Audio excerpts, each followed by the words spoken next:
The Blackhawks lose 5-2 to the Boston Bruins in front of the Dynasty alumni, and they blow a 2-0 lead. Other than that, awesome night. We'll break it down next on CHGO Blackhawks.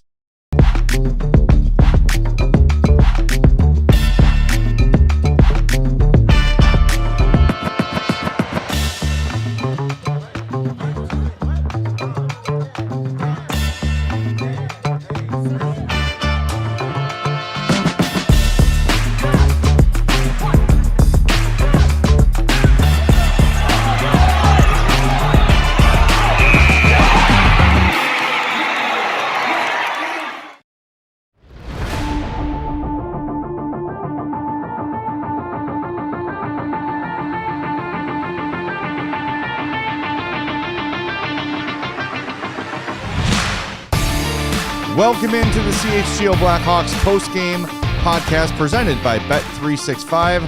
Download the Bet365 app. Use our code CHGO365 when you sign up. Whatever the moment, it's never ordinary at Bet365. Hawks lose 5-2 to the Bruins. I'm Jay Zawaski. That's Greg Boysen. Chloe Thiel's here running the show. Really frustrating, disappointing, bad night at the United Center. Save for the pregame ceremony. And even that was a little wonky. Part of the pregame ceremony. Yeah. We had to have Sting propel from the ceiling again to help save the pregame show. That should have been a sign of things to come. Good intentions, but bad results. Yep. I don't know. This game started off crummy.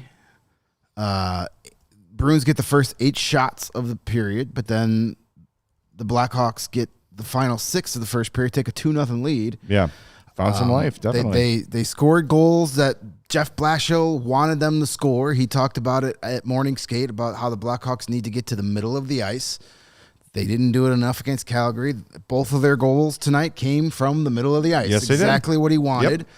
You go into the second period feeling good, then all of a sudden the Boston Bruins turn into the Harlem Globetrotters on ice and just embarrass the Blackhawks for 40 minutes. Just passing it wherever the hell they wanted to with nobody getting a stick in the way. Blackhawks, again, just like in the Calgary game, puck management, lousy.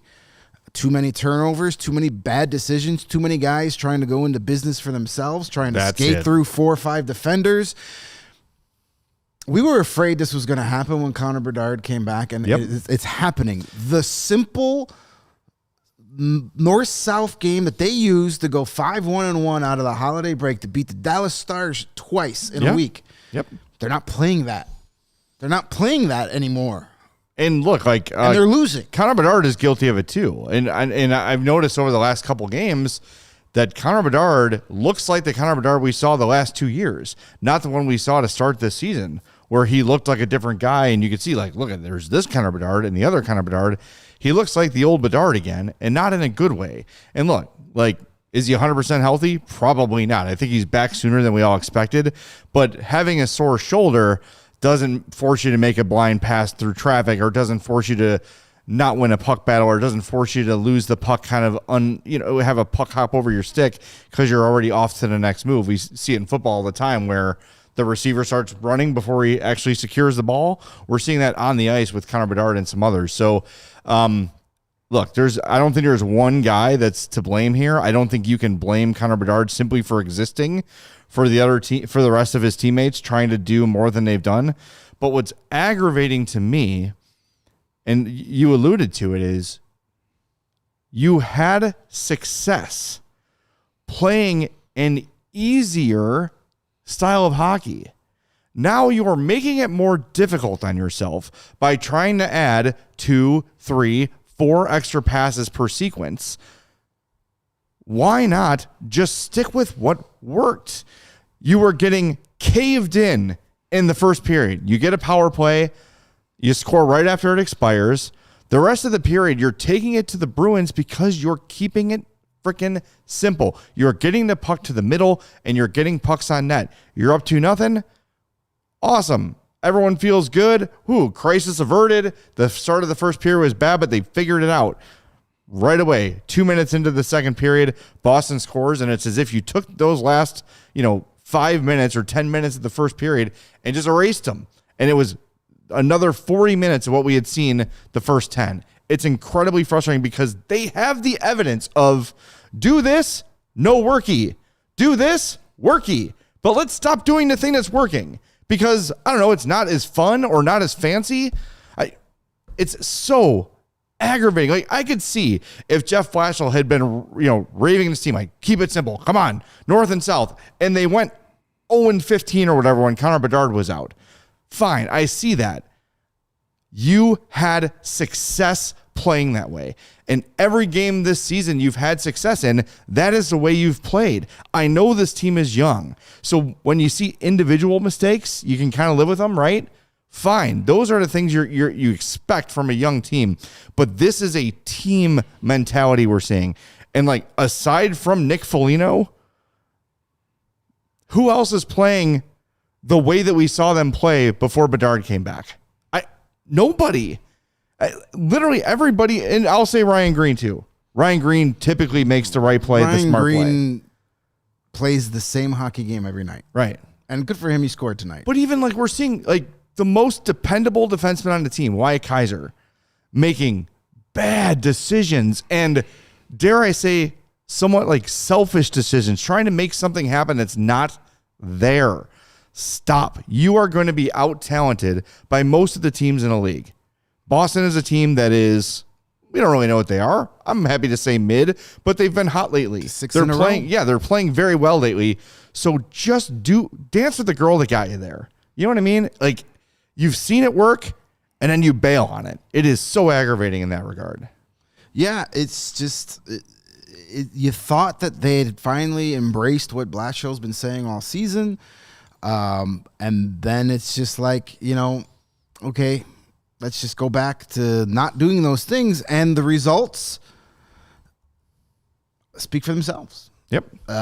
You beat some good teams during that stretch after the holiday break. You played, very good, simple hockey, effective hockey, winning hockey. You were playing better defensively.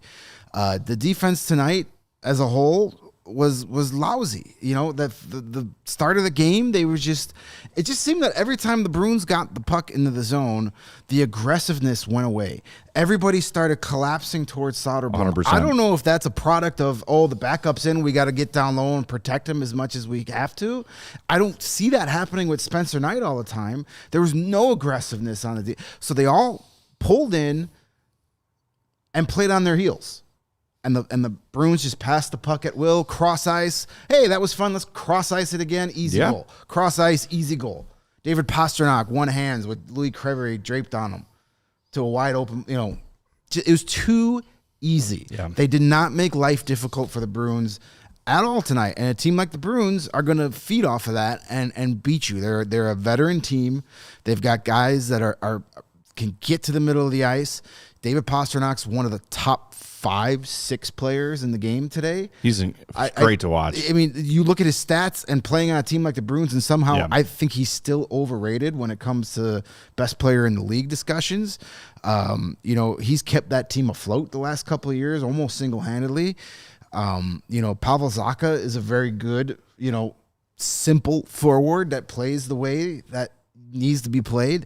They're a pretty good team. Right now, they're a playoff team. I don't know if they're going to stay that way. The East is up for grabs. Right. But, you abandon what was working because one guy came back. We were so nervous that this was going to happen. Yep. So I would imagine the Blackhawks are going to practice tomorrow. They need to get this stuff figured out.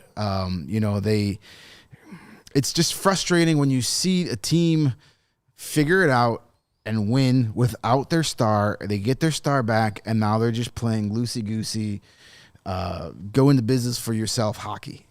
You've got to have everybody pulling in the same direction, and now you got 5 guys going in opposite directions. It's just not going to work. Yeah, it felt like this team should be beyond this point. You've gotten rid of the guys who are more or less for lack of a better word, passengers. And I guess when I say that, I mean spot fillers, like guys who are, and look, yes, there are guys on this team now that are not going to be on the Hawks when they are contenders again, but at least the guys that are here seemingly want to be and are on board with what has been happening since Kyle Davidson took over in 2022 and have sort of said, all right, cool. Here I am. I know it's going to be tough, but I'm here for it. I'm going to give everything I got. And I don't even really have I don't really have an issue with like the effort tonight, because I do think they were playing hard. They were just playing dumb. I don't know and I'm not going to try to like, well, maybe they were distracted by the pregame ceremony. No.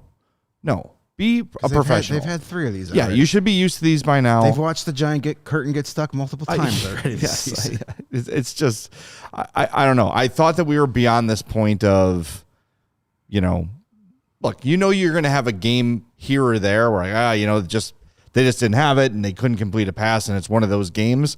But now we've seen a trend here lately over the last, 5 or 6 games that 3 or 4 of them have looked like this. And that's concerning. And look, I don't think it's the coach's fault or anything, but at some point the players have to take the coaching they're getting and apply it on the ice. And again, you get results when you do the things you're coached to do, yet you stop. Make that make sense to me. Well, these are part of the growing pains of having so many young players on a team is the consistency.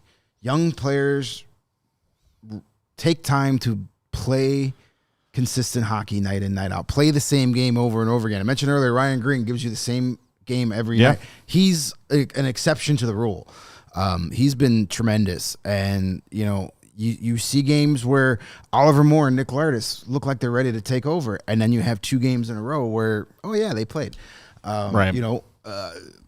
You still got young defensemen that are still learning the game, still figuring it out.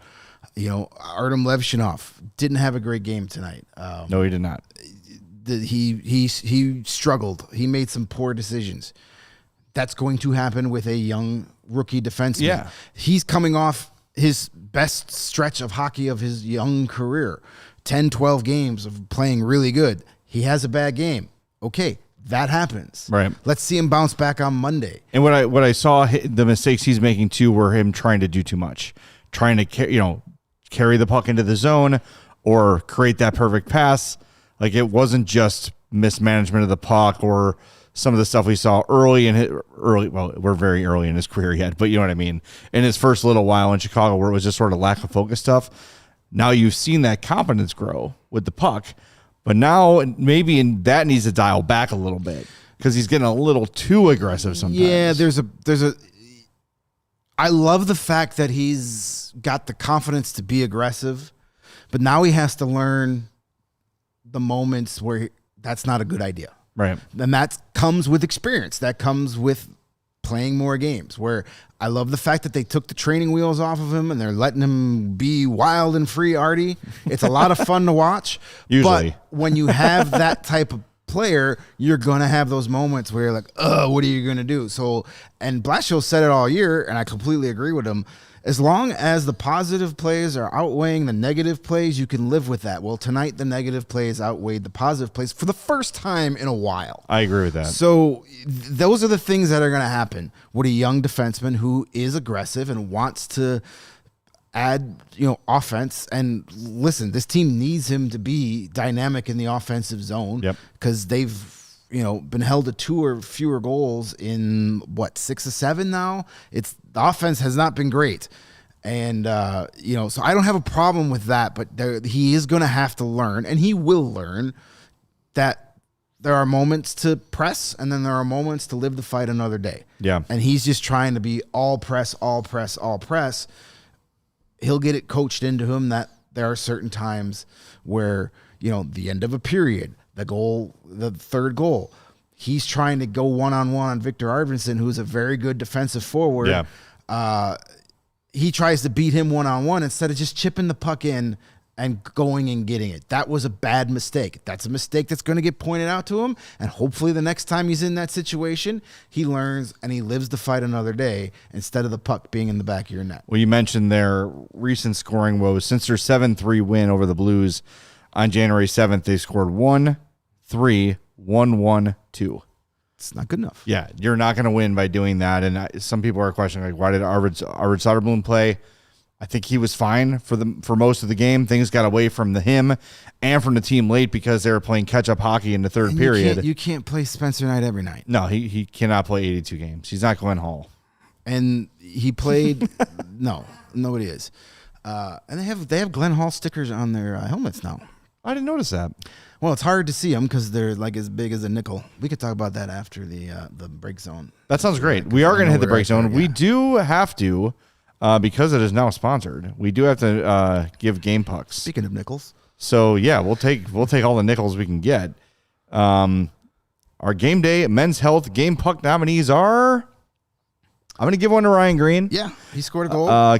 Plays the game simple, scored, went to the middle of the ice and got rewarded. So he's one of my nominees. You got one? You want to pick somebody else? I thought Nick Foligno played well. Nick Foligno had a good game. 4-game point streak against the Bruins. All right, let's give Nick Foligno one. Back to haunt his former team. There's a whole lot of nothing going on here. There's a whole lot of nothing. Connor Bedard had 6 shots on goal, but he didn't have a great game by any stretch of the imagination. I think those two are fine. I think that's about where it ends. Yeah, that's and we kind of had to put some work into finding just those two guys. Nick Foligno and Ryan Green. Those are your nominees for our Game Day Men's Health game pucks. Better father, better husband, better man. Go to Game Day Men's Health. Visit GameDayCHGO.com to find locations closest to you. We are going to talk to you in a few minutes. Mario Tirabassi will join us from the United Center shortly. More to come on CHGO Blackhawks. Hit that like button for it. Imagine if you could have reliable and intelligent Wi-Fi and that you could keep it at the same price for 5 years. That's what you get with the Xfinity 5-year price guarantee. It's Wi-Fi that makes everything in your home work together super smooth. If you've got a problem, Xfinity's equipment will detect it and fix it before you even know it exists. Super intelligent Wi-Fi with a 6th sense, and it lets you stream the game even when the whole family is online. All of your devices working together in perfect harmony for 5 whole years. And the best part, there's no annual contract, no hidden fees, and Xfinity's best equipment is included. Lock in your price today and unlock the possibilities with Xfinity. A lock and change in 5 years, but your Wi-Fi, it should stay reliable and the price should stay put. Go to Xfinity.com for more information. Xfinity, imagine that. Select plans only, and restrictions do apply. And you might know there's a big game coming up on Sunday. And Dick's Sporting Goods is your destination for the latest Chicago Bears jerseys, tees, hats, fleece, and cold weather gear to get you ready for the big home game on Sunday night. New arrivals include the good, better, best styles from brands like Nike and 47.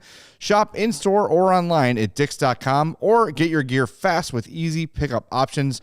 Every game day starts at Dick's with great Hawks gear, Cubs gear, and obviously Bears gear. Stock up. Dick's Sporting Goods is your destination for officially licensed gear to support all your favorite Chicago teams. Get ready for whatever game you're going to with the latest Chicago Bears, Cubs, and Hawks jerseys, tees, hats, fleece, and cold weather gear for the whole family. Shop in store or shop online at Dicks.com or get your gear fast with quick and easy pickup options. Every game day starts at Dick's. All right, we are back on CHGO Blackhawks. We have some super chats to get to, so we're going to do that right now. Jules with a trio of $10 super picks. We appreciate that. One says, I'm okay with us getting a lottery pick again at this point. The season has already shown a lot of promise for the future. Nothing wrong with adding another elite prospect in the cupboard. And then says, I want Ethan Belchetz, a big skilled power forward. He has a questionable motor, but skill is undeniable. He could be our Protas. Well, that's fine. I think it all depends on where they pick. But they're going to get a good pick here. They're going to have 2 first-round picks. And wherever Florida's falls, we know that Kyle Davidson, if he identifies somebody he wants, will package picks to try to trade up. He has done it. No, they're going to have all 3 the time. picks. He's going to trade all his second-round picks to Carolina to get Right. back in the first round. It's a yearly tradition. He does it happens every June. all the time. Yes. Yes. Yeah, I mean, the Hawks are going to have a lottery pick, but how good of a chance is it for a top 3 again? I hope it's, I hope if the Blackhawks pick top 3 again, it's because they got lucky in the lottery, right. The New York Islanders. I'm ready to move on from hoping for a high. I'm draft so done pick. with the conversation. I'm ready. Like, I'm just tired of it. I Yeah. don't care anymore. I want this team to win hockey games. Right. I want these young players to take a step forward. Hey, if the Hawks bottom out and they get the second overall pick, they get the first overall pick, great. But I'm not sitting here rooting for it. No, and I'm not tired doing of it. tank It's- spins no, or it's- I have no interest I'm in ready that. to move on from hand-wringing about where the Hawks are going to pick in the draft. I have moved on. I don't care where they pick in the No, first and round. so there's people Now, in draft the, night, will I be like, ooh, let's move up and get into Yeah, of the top? course. Absolutely. But I'm not But in rooting for January- losses. In It's- January, I'm not worried about that. I want No. this team to improve. I want to see Ari Levshunov have a better game on Monday than he had tonight. I want to see Lardis and Moore continue to play. I want to see somebody else on that line for F's sake. Well, you had a shift with Bedard, Lardis, and Moore, and they got scored on. I mean, that was the end of the second period. I don't mind that. I don't mind seeing it because Blashill's trying to get something going, but it immediately backfired on him. But look, there's a comment earlier in the chat, and I don't know who said it, but I'll just paraphrase. Basically, it's the third year of no progress. I know we're frustrated with this loss, but that's just simply not true. The Hawks are on pace for 75 points. Last year they had 61.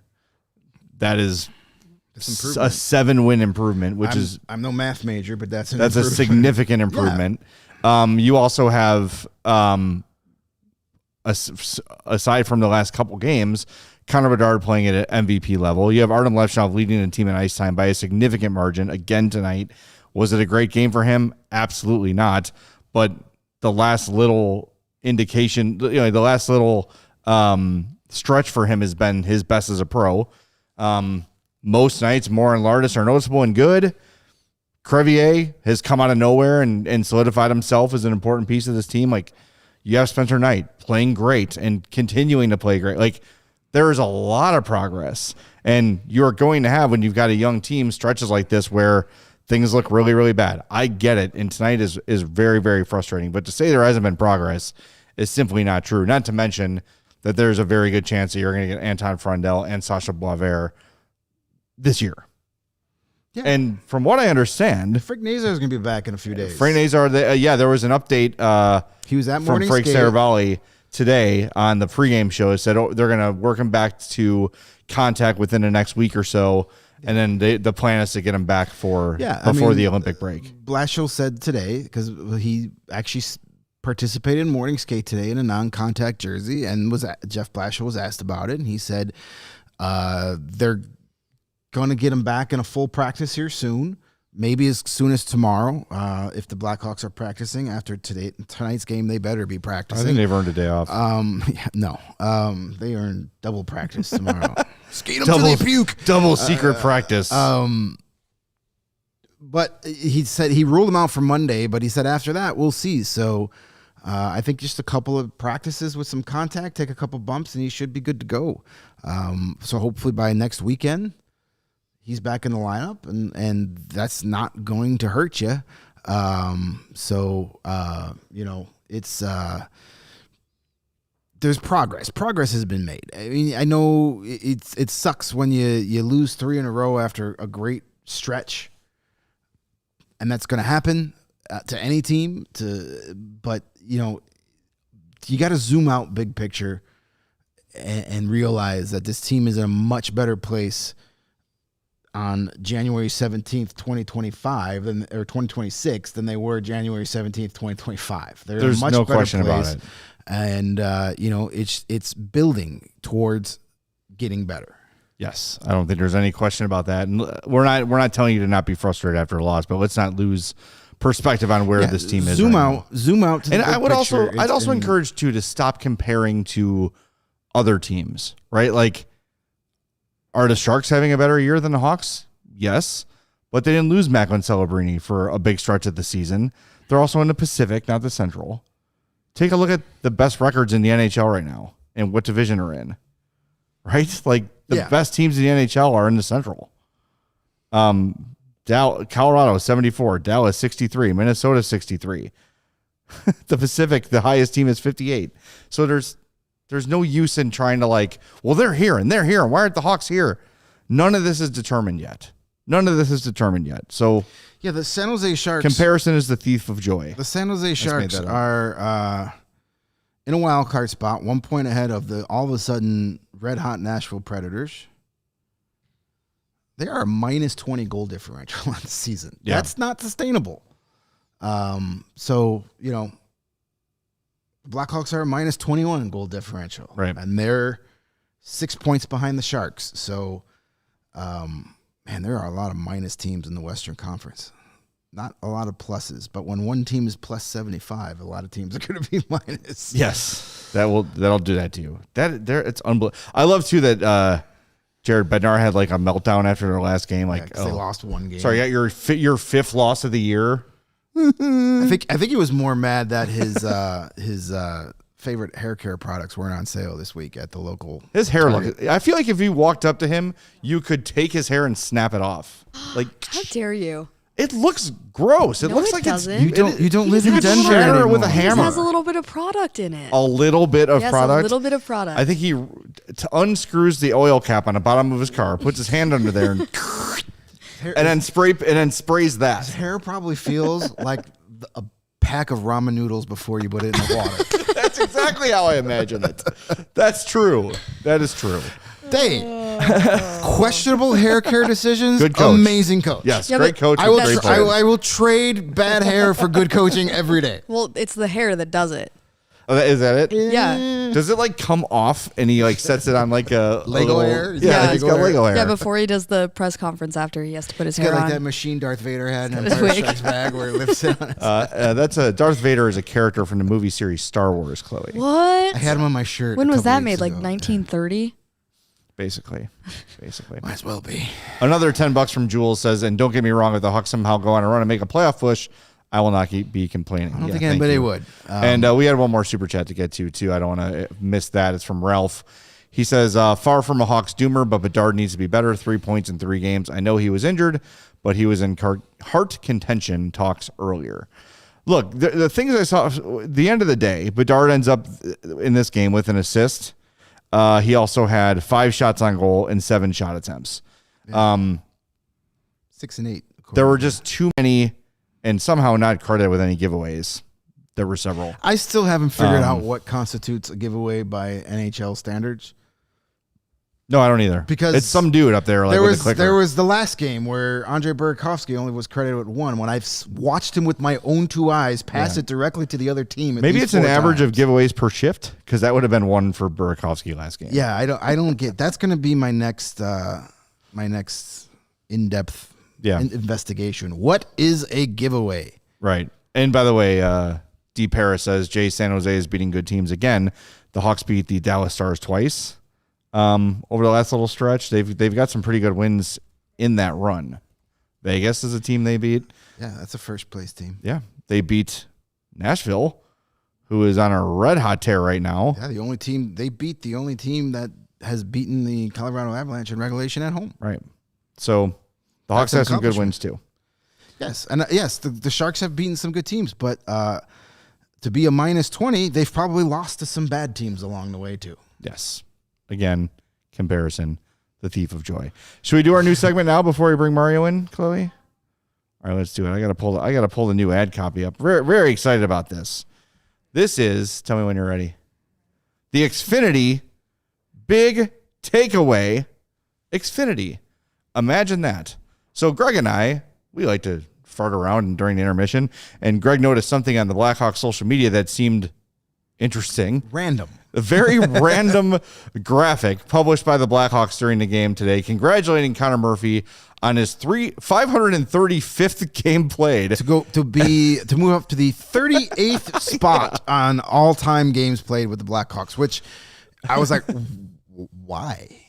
what is the significance of that? But then you noticed the fine print on the graphic that he passed Marian Hossa in games played. So I'm like, oh, okay, now that makes sense.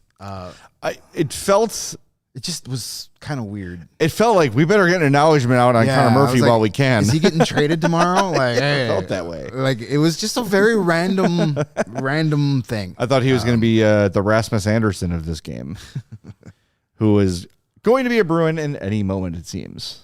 Is that?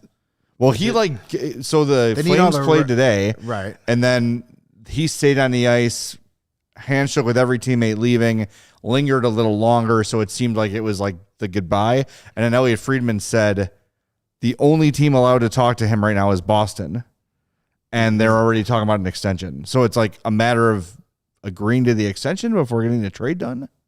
Yeah, okay. That seems tampery. But I guess that's just how it goes. But like tampering, if you say, but if you're the Bruins, like get him out of the lineup. Then, if we're this far in talks, why is he playing? Well, I don't know. Nobody accused the Flames of being smart at hockey operations. Yeah, but their GM played. He's got to be automatically great at it, like Chris Curry. Oh yeah, Craig Conroy. Oh, yeah. Is he a Blackhawk? No. Who was Craig Conroy, though, would have been the perfect Bill Wirtz era Blackhawk. We added a big free agent to the deadline and Craig Conroy. No, he was not. Who the hell am I thinking of? Nelson Emerson. No. Yannick Pro. No. Why don't you just keep going? It's Radim Verbata. It's better than, no. 80s. All right, we're going to hit the break zone. That's who I was Greg thinking Gilbert. Greg There you Gilbert, go. See, yeah. it's the alliteration you're talking about there.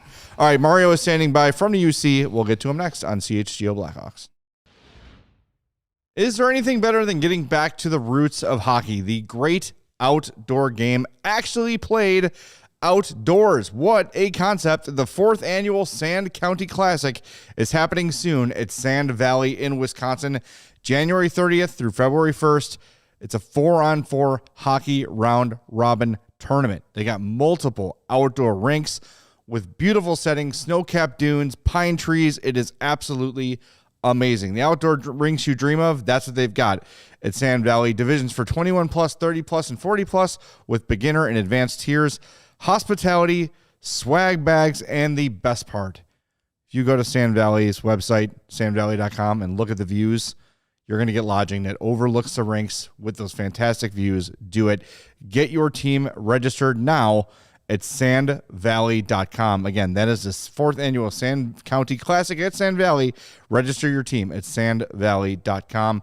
And this time of year, it can be tough. Everyone's busy. The weather's bad. You don't want to leave home. So getting to the gym and getting your protein fix can be difficult. That's where Huel right here comes in the focus. They've got you squared away with your protein needs. They've got the ready to drink, the high energy, high protein. It's a complete meal right here in the bottle. They've also got the powder. It's controlled, customizable, high protein, and they've got 35 grams in a ready to drink, 40 grams of protein in the powder with 27 essential vitamins and minerals. It's gluten-free, nothing artificial, no sweeteners, no colors, no flavors, and the best part, it's under $5 per meal. So if you're having trouble hitting your protein goals or you just want to make sure you're getting to them every day, maybe even exceeding them a little bit, Huel is the way to go. It's a great way to bundle these products and get your protein goals met. Get Huel's high protein starter kit today with our exclusive offer of 20% off online with our code BEARS20 at Huel.com/BEARS20. New customers only. All right, we're back on CHGO Blackhawks, and with that, we are going to head out to the United Center and welcome in Mario Tirabassi, who was there covering the festivities and all the post-game stuff. We have not heard any. I know you sent in Dickinson and Green. We have not had a chance to play those yet, but I assume some irritation in the Hawks locker room. Yeah, their assessment tonight was that of a team that is getting away from the things that they've had success with. Not just tonight, but over their recent stretch. And you'll be shocked that it's something that we've heard before about what they've gotten away from and what has brought them success in the past. And the thing that we've pounded the many tables at CHGO over the years, is to play simpler and enjoy the success that a simple game can bring you. And Jason Dickinson talked after the game about how they continue to overplay situations and just aren't in sync with each other, and doesn't seem like the guys from Dickinson's assessment that they're very predictable to each other, which makes it very hard to feel connected in game, and then makes playing simple a tougher thing to do, because some guy might see a simple opportunity and another is thinking, oh, I can make this extra pass and get a really good scoring chance. And then no one's in the position that they think they need to be in. And the puck doesn't connect and it goes the other way. And we've seen that far too often from this team in recent games. The last two games tonight and Thursday night against Calgary, just very disconnected, very sloppy. So I don't know what it'll take for this group to kind of snap back into the idea that they are not as flashy talented as they might think that they are, and that their best games, best efforts come when they play simpler around the net, and just kind of do the basic things that can get you success. If the basic things are working, then you can get a little bit fancier. But you got to get the basic things working first. It's interesting you mentioned that. Ben Pope actually wrote about how Blashill has had guys playing together much more frequently this year, and he's we talked about this the other day. Like he talks about guys in duos, right? Like Bedard has spent 50% of his time with Ryan Green. A lot of guys are playing with the same guys. Night after night, 63% of his time with Burakovsky this year for Bedard. So Blashill has been conscious of, let's get guys playing together and learning what they're saying. And I'm not going to be a conspiracy theorist here, but I would imagine that one of the players on the team that is unpredictable to play with is Connor Bedard, because he is highly skilled and he is always looking for, let me backtrack that. He is able to make plays that other guys can't make, threading the needle between someone's legs or through traffic, or could put it on your tape when you're not expecting it. And I wonder if it is an adjustment for guys to play with Bedard.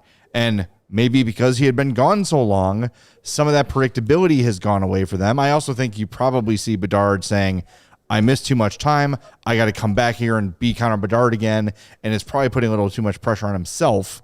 So he needs to make some adjustments too. When I used to do my events with like the Hawks of the 2010s, sometimes they would say, like, it is tough to play with Patrick Kane because you have to be ready all the time for the puck, because he is going to try to get it to you when you least expect it. And it's something that as guys would get acquired, like I did them with Andrew Ladd, I did them with Christopher Stieg, all guys who either on a power play or 5-on-5, whatever, spent time with Patrick Kane from time to time. And they said, when he's out there, you have to know that at any moment you're going to get the puck. And I think that is something that maybe this Hawks team needs to learn. But it's not just him. That's, Bedard plays 20 minutes a night. How do you explain the other 40? That's why I'm not willing to just say it's all on Bedard.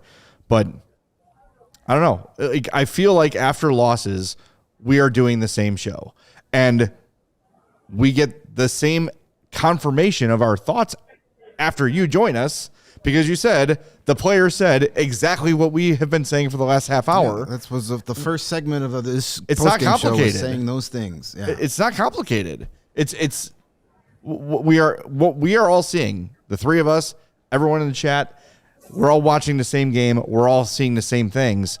Why is this team trying to globetrot their way through games? They simply can't do it. Yeah, the one guy that I'm comfortable with trying to do that is Connor Bedard.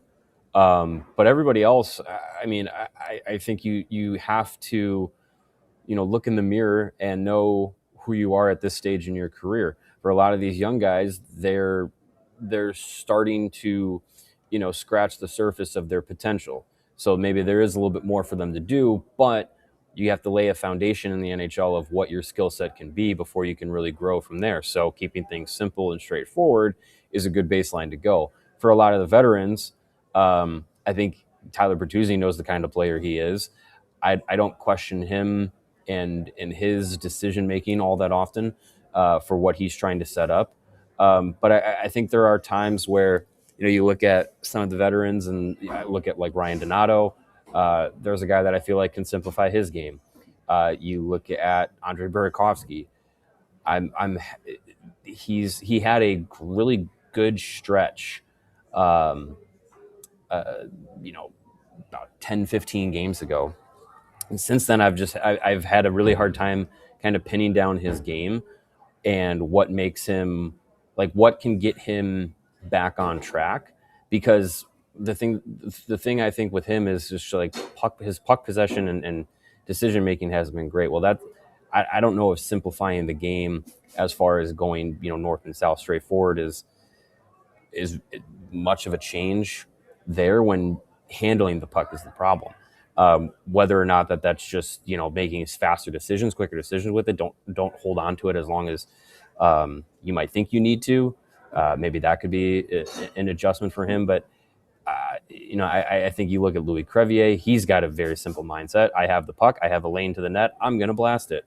And that's what Jeff Blashill kind of said, that he wants defensemen to have that kind of mentality, is a little bit more of a shooting mentality when it's available. He's a guy that I feel like knows what his game is. So it's an adjustment period for some of the young guys to kind of figure out what their game is. But you really got to think about the veterans and figure out who you are and who you aren't. And I think when the team has success, those guys are playing those roles, and no one's trying to do too much, like be a player that they're not actually, they not actually aren't. Like it's just staying within yourself and your system, and you can find success that way. So I think sometimes guys just step out of that role and try and do a little bit too much. And we saw tonight Artem Levshinov trying to do a bit too much offensively at times, and then gets caught in a pinch.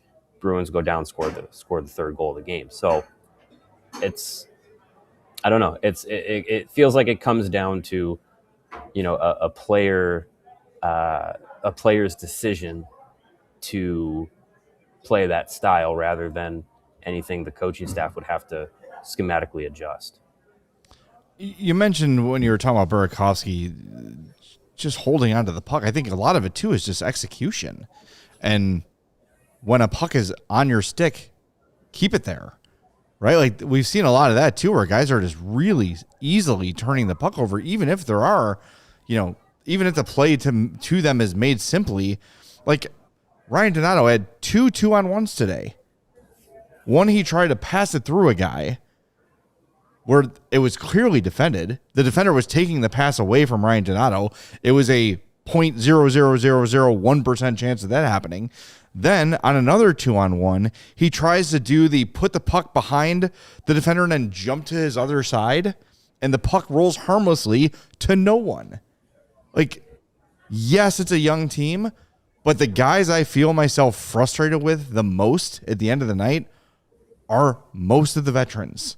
It's guys like Ryan Donato and Andre Burakovsky that should be pulling these young players out of this, not adding to it. And like that, you need to look at these guys as, hey, look, I'm a young player, never been here before. I'm struggling. I need to look to this guy to see what to do and have the success. And you're watching them making dumbass mistakes too. And it can't all be on Nick Foligno. You can't keep asking 38-year-old Nick Foligno to be everything to everyone on this team. It is an unfair expectation. And he is out there every night doing his damnedest to set that example. But my God, like, what do you want him to do? Like, someone else has to take the reins and take the lead. We spent the first 20 minutes before this game praising the dynasty team. And when Jonathan Toews was down, Brent Seabrook picked him up. And when Brent Seabrook was down, Duncan Keith picked him up. And when Duncan Keith was down, Nicholas Hjalmarsson picked him up. And it just went on and on and on. And yes, I know we're talking about a dynasty, a legendary team full of Hall of Famers, so it's apples and oranges, of course. But where is that? Who is the guy on this team? Who is the veteran on this team that can pull these young players along with him? And it can't be Nick Foligno every night. It's just not a fair thing to ask. No, and it's a lot of these guys. I mean, if you're looking at the grand scheme of things, it's short term. Burakovsky's here this year and next. We've had discussions about Teuvo Teravainen. How much longer is he going to be around? Murphy and Dickinson and Mikheyev and Foligno, they're on expiring deals. So, in a year, 2 years, like this roster turnover and the influx of players is, you're going to be looking at, it's going to be Vlasic and Bedard and,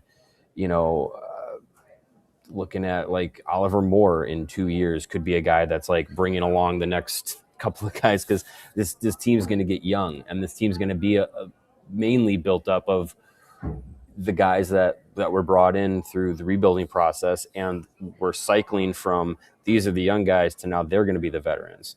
So when you want to be able to see some of those younger players who have been around for a few seasons be able to kind of step up. But yeah, you're right. Like the veterans that are here, they still have a purpose while they're here, because you can't night in and night out ask 21 and 20-year-olds to carry an NHL team. It's just not realistic. So Blashill touched on that tonight. I think hearing from him would be good for us. So this is what he talked about tonight. Well, we got let's hit the break zone. Let's hit the break zone first. When we come back, we'll get to the Jeff Blashill audio. If you've not done it yet, please do us a favor, hit that like button. Back in 2 minutes on CHGO Blackhawks. Hooters is ringing in the new year with dry January. If you're looking to be a little less saucy this month, Hooters has your back. Check out their blackened dry rub. It pairs perfectly with a non-alcoholic beer like Mick Ultra Zero. They also have refreshing mocktails, the Red Bull Strawberry Smash, made with Red Bull and, you guessed it, strawberry syrup. Stick to your resolutions at Hooters, and it is still the best lunch spot in town. Weekdays just got better with some of your Hooters favorites for $9.99 or less, like boneless wings, OG wings, blackened chicken, Caesar salad, the original burger, and more, available every Monday through Friday from 11 to 3. Cheer on your favorite teams in any of their 11 Chicagoland Hooters locations, like Aurora, Countryside, Downers Grove, my hometown of Oaklawn, O'Hare, Erland Park, Schaumburg, and of course, downtown on Wells Street. Check them out at originalhooters.com. Go get some wings. And they're ringing in the new year at Ray Chevrolet in Fox Lake with hot deals all month long during their Ray Resolution sales event. Stop in today and drive home with 0% financing for 72 months plus no payments till spring on all new Chevy models, or check out their big selection of over 125 vehicles priced under $20,000. And with one of Chicagoland's largest Chevy inventories, you're sure to find the perfect vehicle for you. And as one of the top-selling Chevy dealers in the Midwest, they're able to keep their prices competitive, so you know you're going to get a great deal. Plus, Ray's Price Promise lets you shop confidently because the price you see is the price you pay. Go see for yourself. Visit them at their convenient location right on Route 12 in Fox Lake. And don't miss out on their Ray Resolution sales event going on all month long for 0% financing for 72 months and 0 payments till spring on all new Chevy models. Shop Ray Chevrolet in Fox Lake or at raychevrolet.com. They've been serving the community since 1963. Together, let's drive. All right, sorry to rudely interrupt you with ad copy. Why don't you set up some Jeff Blashill here? I don't have the timer in front of me, so it's my timing's all off. Blashill talked tonight about the question initially was about the young players who are more or less more of the skill players trying to simplify their game, but he kind of tied it into not just the young players, but the veterans trying to do that as well. Trying to simplify things? Yeah, but I don't know if it was necessarily like just, our young guys with skill. Like it's like all of a sudden, I think when you're pressing a little bit, instead of taking what's given, you're hoping there's an extra play because you want to score. And yes, we haven't scored. It's been hard for us to score. And but I think when we found success, we took what's given. Like when you have opportunities to attack, you have to attack. You can't look for a better play. Unless that better play is like way better, and so there's a balance. There's a balance between all of it. You can't get so simple that you never make a play. I just think we're getting in scoring areas and not shooting it when we can. That's what drives me nuts the most is how many times that we see the Hawks get possession in the offensive zone, and it's in the slot, it's between the dots, it's near the net, and for whatever reason, the puck goes from those danger areas to outside the dots, to then up to the blue line, then D to D across, then back around the board. The amount of times that I have watched this team and see them go from a scoring area, high danger scoring area, to then either themselves, whoever has the puck, skating it out of that area or passing out of that area is beyond me. I don't. We hear so often in hockey about players that get to the middle of the ice, players that are dangerous in the middle of the ice between the dots. That's where you want to shoot from. That's where your best chance to score is from. Get in and around the net. When the puck is there, the next thing it should do, unless, as Jeff Blashill says, is you're making a play that's an even higher percentage chance of the goal, the next thing you should do when the puck gets to those areas is put it on net. I don't think there's any reason to feel like once you're there, there's something better. This isn't, like you said, this isn't the Dynasty era Hawks where, hey, if Patrick Sharp gets the puck here, in a high danger area, two defensemen are going to collapse to him, but he can make a pass to the back door because back there is Marian Hossa, and you can make those plays. None of those guys are on this team. Connor Bedard could make some of those plays, sure, but he's not. It's not a group of guys that can make those types of plays on a consistent basis. That's what you should be looking for. So I think Blashill has talked about it. The players have talked about it. Their best attack, the most success that they have found, is when they get pucks low, and then they get them low into the offensive zone, bring them back up high to the defenseman. Forwards crash the net, traffic, rebounds, defensemen are shooting. That's when they found the most sustained success. It's not sexy, but it works. It's effective. They've found success playing that way. And I know the temptation of playing really sexy hockey is there, but you got to take what's given to you.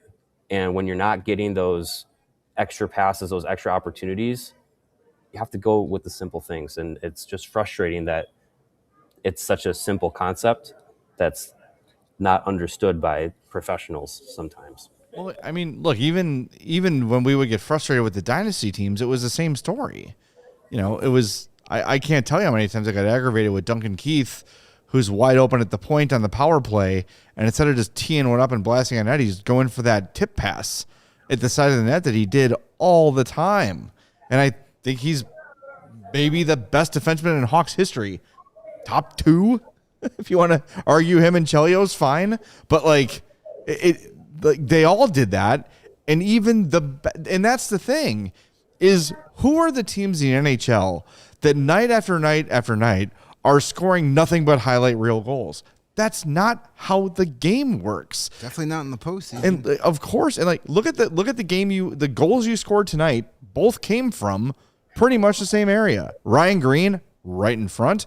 Wyatt Kaiser was a little bit higher because he's coming from the blue line, but just walked into slot and said, F it, I'm going to shoot this puck.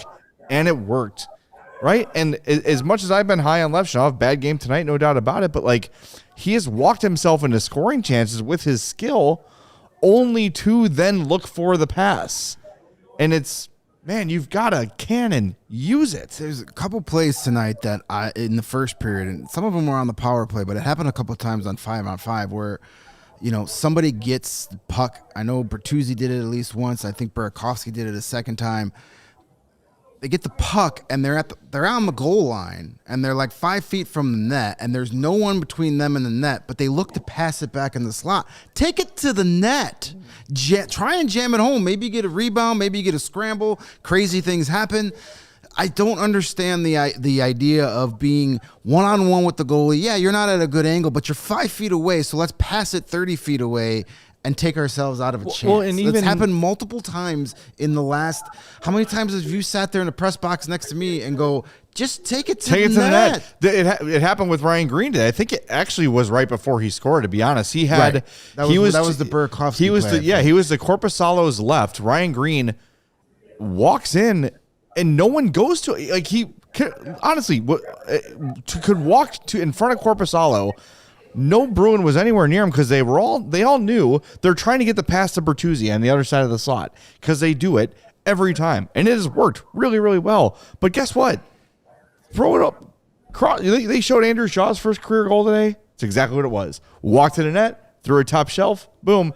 And if Korpisalo gets a piece of it, chances are there's going to be a rebound there for guess who?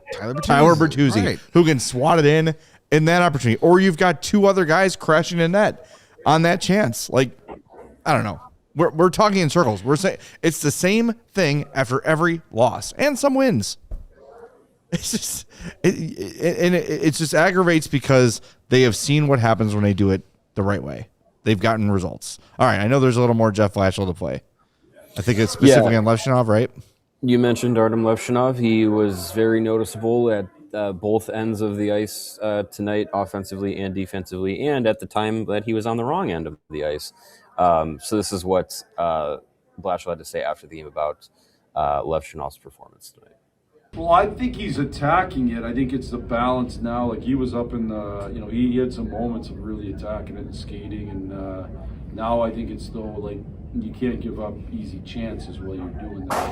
And I don't think it's one or the other. Like I think he can do both, but he's 20 years old. He's trying to figure that out, and that's a hard thing to figure out. So I just think it's a matter of him. Understanding that if he's going to attack the game, he's got to make sure he's not giving up goals, because you're not going to get rewarded for enough of them if you're just simply, giving up easy goals. And I think that some of the ones that have gone in are easily correctable, and they're not because of risk reward. Yeah, and like I said earlier in the show, like I'm comfortable with young players making individual mistakes, right? And young player mistakes, and that's what Levshinov is having to learn between when is the time to go and when is not, and what's the proper path to get back, and what sort of a risk am I taking in this moment? Is this worth doing considering who's behind me? Or are we changing? Or how long is this shift? Is it 5.5 minutes? Right? Like it's those sort of lessons that he has to learn. Situational awareness, I believe, is what exactly. they call it. And situational awareness will be harder for him with the language barrier and everything. Like I challenge you guys, if you have a day off and the Hawks are practicing, to go to Fifth Third and watch the Hawks practice and watch Wyatt Kaiser is like teaching him as they go. Like Blashill will set up a drill, or Anders Sorensen will set up a drill, and Wyatt Kaiser will be like, "You got this," or if Artie's like, he'll say to him like, "Hey, can you explain this to me again so I have a good understanding of it?" Like those two are in constant communication because there is a huge gap there. So it's going to get better. He has looked good more often than he's looked bad, but I can live with that. To me, it's the fine. Yes. And I think Levshinov throughout his career is going to be one of those players you're like, "Ooh, that was a bad pinch. Shouldn't have done that." And sometimes he's going to get burned by it. I just think that's the player he's going to be. You just hope that you minimize those opportunities. Yeah, and listen, he's probably ahead of where I thought he would be at this point of his career. 30s, 40, 50-something games into his career. Yeah. He's progressed a lot faster than I thought he would be at this point, but there's a long way to go. Playing defense is hard in the NHL. He is in his today was his 65th game. Okay. He's only 470 away from Connor Murphy. Yeah. Well, and he's 20, right? Like he's going to just learn. Like it's not it's rare you get a guy who is, especially at the defensive position, like snap your fingers and he's ready to go.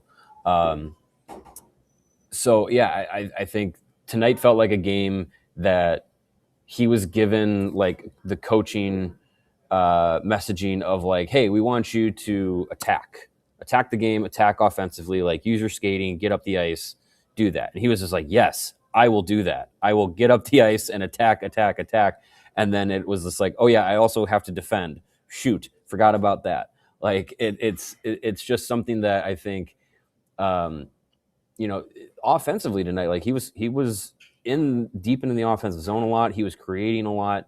It's just, as Blashill said, like finding that balance in the game to also know when to do that, knowing that you're doing it from a defensive position, and your responsibility is to also be a defenseman, like be able to, play at both ends of the ice. So he's going to learn that lesson. I don't doubt that he'll eventually find that adjustment at the pro level. It's just not an overnight thing. And I continuously come back to Chris Pronger's quote that you don't really know what you are as a defenseman in the NHL until you've played 300 games. The only guys that have played 300 games in the NHL amongst this defensive group is famously Connor Murphy's 535 and Matt Grizzly. And those are two guys that could be gone in the next, month and a half or so. So even Alex Vlasic has not reached 300 games yet. So these defensemen all have a lot of growth still ahead of them and figuring out what their capabilities can be at the NHL level. But for most of these young guys, like you're looking at it, and there's a lot of positive to take from it. It's just there's still a lot of raw tools that need to be figured out. All right, we are in overtime here on CHGO Blackhawks, so if you were watching on the fast channels, you don't see us anymore. But head over to allchgo.com to finish up the show here. We want to award our Game Puck 2. Our Game Day Men's Health Game Puck goes to Ryan Green with 82% of the vote. Better father, better husband, better man. Go to Game Day Men's Health. Visit GameDayCHGO.com to find locations closest to you. Ryan Green's game today, he had a goal, 18:51 of ice time, 2 shots on goal, and won 48% of his faceoffs, 10 wins, 11 losses. So solid all-around game for him, as always. I really am starting, if Ryan Green can start converting on some of those chances like he did today, you got a really good player on your hands. And I saw the other day, Connor Bedard mentioned, like, hey, y'all are sleeping on Ryan Green. He's a good-ass player, and I agree. I like Ryan Green. Imagine if Ryan Green can be this effective playing on a third line in 2 years, because that's where he fits on this team. That you'd be a pretty good team if that's your third line center. That's not bad. I'll take that. Ryan All right, Green's anything else we need to know? I was going to say, Ryan Green's production this season feels like found money for a guy that was on his way to Rockford before they said, hey, come on back. You're going to be in the NHL to start the season. So, he's been really good for the little expectations we probably could have had of him to start the year. He's been fantastic in general. No, I think that's about it. Practice tomorrow. That's the biggest thing going on in Chicago sports tomorrow is the updates from Blackhawks practice. All right, we'll talk to you then. Thanks. Tomorrow? No, Monday. Well, I'll probably talk to you at some point tomorrow. Just saying goodbye. Okay. All right. All right, bye. Bye from the safe. beyond. It's probably snowing again. All right, that's Mario Tirabassi for Night Center. Another super chat from Jules. Thank you, Jules. We appreciate it. Says, sending an apology to everyone if I brought too much negativity and pessimism. I think Jules did the opposite of that, but who knows? I did want to address a comment I saw earlier there. Good. I believe it was Anne was asking about is practice open to the public? It is. It is. You don't need to tell anybody. She says she wants to bring her sister. So, yes, go to the Blackhawks media website, and they'll list the practice schedule. It is free. It is open to the public. You don't need any kind of ticket. All you need to do is just show up, sit in the stands, and watch. It might be worth a call to Fifth Third the morning of, just to make sure, because sometimes on the online schedule will say they're practicing and they don't. Yeah, I think they just reserve the ice just in case they want to, and then so you might want to, if you're coming from distance, it might be worth a phone call. But usually or send a tweet or a blue sky to one of us. Yeah, one of us will find you. We'll let you know if there's practice or not. But yes, practice. Free to come. It's always a good time. Do we know about tomorrow yet? Mario, they haven't said the official. I don't see it. It certainly sounds like they're planning on practice, and the way they played tonight, the FNA should practice. Yes, they probably should. All right. Any final thoughts? Can we just flush this one? Flushing it down the toilet. Right. Let's go. Not even bidet worthy. Yeah. Monday, Jonathan Taves. Yeah, we got our takeover. It's gonna be fun. Yeah. Tendies. So I'm excited about. And seeing Jonathan Taves to a lesser extent. Tendies. The tendies of Jonathan hockey players.